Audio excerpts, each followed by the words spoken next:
Hey, what's going on? If you want to get a complete system that makes melting fat easy and is 100% automated, then I want you to go to the link that's on the bottom of your page right now. YouTube doesn't let me make that link clickable, so you're actually gonna have to type it into your browser, or I also put the copy of the link in the description, so you can click on that or type it into your browser. All right. For now, enjoy the video, and after you're done with this video, make sure to go to that link to get a complete fat melting system. Alright, so here's some specific recipes you can do. During the dinner time, we want to stick with the lean proteins as well as the healthy fats. Something like a fish with avocado and some veggies, whether it's broccoli, asparagus, maybe a little coleslaw. And we really want to stay as far away from the carbs as possible, and we want to replace the carbs at nighttime with a little bit of fat. We can eat things like, for carbs, we can eat things like sweet potatoes. For fats, we can do things like coconut oil, we can do avocado. What other fats we got there? We got olive oil, we got a little bit of almond butter maybe. We got... You can do nuts. Obviously all the nuts come from walnuts. That's where the coconut oil and the almond butter comes from. But basically with the fats, just like we'll tap into the fats a little bit. Fats are not bad at all. They're actually really good for you. Your brain runs off pure fat, which is lipids. But fats, there's two different types of fats, and we want to stay away from one, and we want to be on the other one. And things like like how avocado is packed with fat, that's good fat, and we want to be on that. Sometimes I'll hear people like, oh, you don't want to eat avocado, it has loads and loads of fat, but it's really healthy fat. Again, if you eat 3 avocados a day, it's too much. Everything in moderation is bad for you. But the fats that are in candy bars and processed foods, those are not good fats, and those are not doing anything for us except stacking on our our rolls on the side of our stomach. All right. So good fat and bad fat, big distinguish. We got to make sure we distinguish those two things, and make sure we are eating the good fats because they're good for us. They help us run better. They help our body process food and work as a better machine to eventually get lean and get that automatic 6-pack. Alright, so I know that before bed is one of those moments where some people use food before bed as kind of a sleeping pill. So they eat a lot and then it'll actually put them to sleep. So if this is you, it's good to find certain foods that put you to sleep. Okay, if I'm having one of those moments, usually I can go to sleep no problem.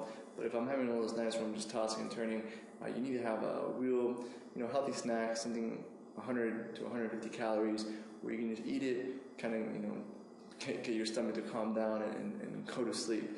So have that emergency snack, so you don't, wake up in the middle of the night and just stuff a bunch of food in your mouth. For me, if I have one of those nights I can't sleep, I have a little bit of yogurt with a banana, or half a banana, depending on what it is. Again, I get satisfied, just something to stop my stomach from rumbling, and I go back to sleep, and I wake up feeling great, just fine with that little snack. And remember also that after dinner is a snack time. So dinner you're eating really clean, and as well with the snack you're going to eat good as well. And then after that you're getting to our 12-hour rule. And the 12-hour rule is just going to work like we keep on saying. It's going to work synergistically with everything else. It's going to help you burn fat throughout the night. And then on top of that, when you get up and you do the morning ritual and your breakfast, you're going to be burning even more fat. So the 12-hour rule is just.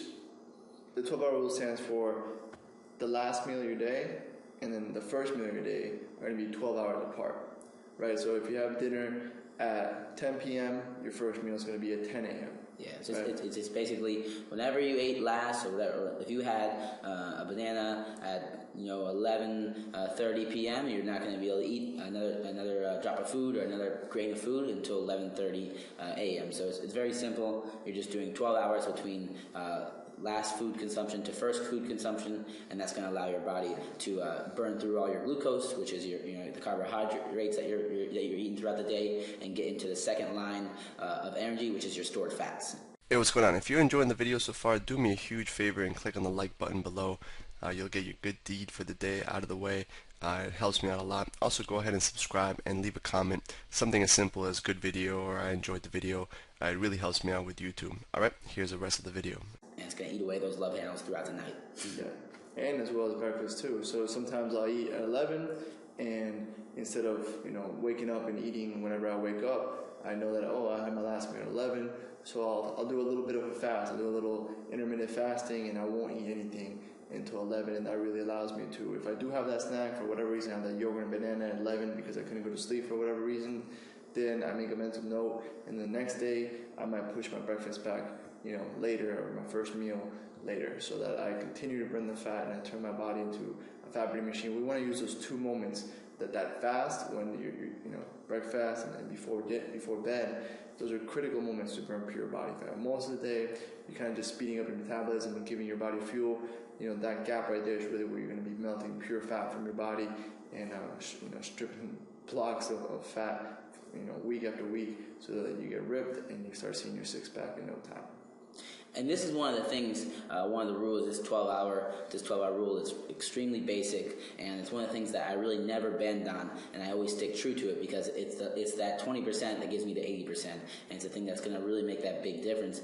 And it's something that humans have been designed to do and have been doing for centuries now, and just recently, since we have this modern technology and fast food chains, all these things open 24/7, we haven't been sticking to it. But back in the day, let's go back into the caveman days.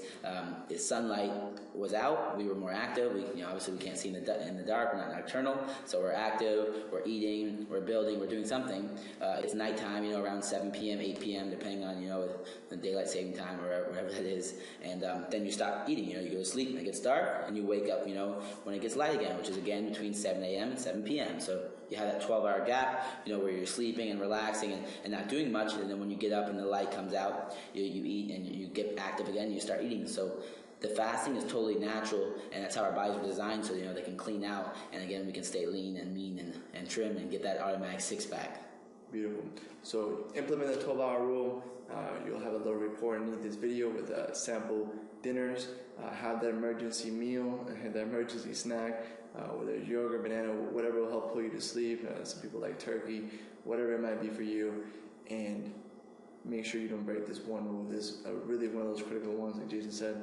It's a 20% that gives you 80% of the result.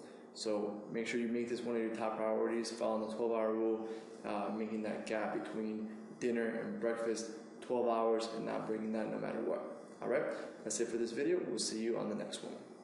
Hey, real quick, one more thing before you go.